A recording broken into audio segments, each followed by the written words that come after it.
শেরপুরে কৃষকদের অধিকার, সমস্যা ও ভবিষ্যৎ করণীয় নিয়ে কৃষক সমাবেশ অনুষ্ঠিত হয়েছে। বাংলাদেশ কৃষিজীবী শ্রমিক ইউনিয়ন শেরপুর জেলা শাখার উদ্যোগে এ সমাবেশের আয়োজন করা হয়। শেরপুর প্রতিনিধি মোহাম্মদ আমিনুল ইসলাম রাজু জানান, সোমবার সকালে শেরপুর সদর উপজেলার জমশেদ আলী মেমোরিয়াল কলেজ প্রাঙ্গণে এই কৃষক সমাবেশ অনুষ্ঠিত হয়।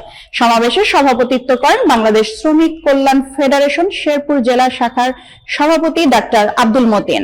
অনুষ্ঠানটি সঞ্চালনা করেন সদর উপজেলা জামায়াত ইসলামীর সেক্রেটারি মাওলানা আব্দুস সোবহান।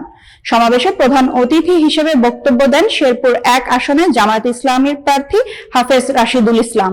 তিনি বলেন, দেশের কৃষক ও শ্রমজীবী মানুষের ন্যায্য অধিকার নিশ্চিত না হলে টেকসই উন্নয়ন সম্ভব নয়। কৃষকদের উৎপাদিত পণ্যের ন্যায্য মূল্য, সারের সহজলভ্যতা এবং কৃষি খাতে ন্যায়ভিত্তিক নীতি প্রণয়নের উপর গুরুত্ব দেন তিনি।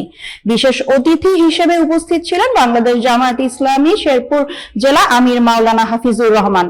এছাড়া বক্তব্য ও উপস্থিতি দেন সদর উপজেলা জামায়াত ইসলামী আমির মাওলানা নুরি আলম সিদ্দিকী, পৌর জামায়াত ইসলামী আমির মাওলানা নুরুল আমিন, পৌর সেক্রেটারি প্রভাষক জাহিদ আনোয়ার এবং জেলা জামায়াত ইসলামী কর্ম পরিষদের সদস্য ডাক্তার আনোয়ার হুসাইন।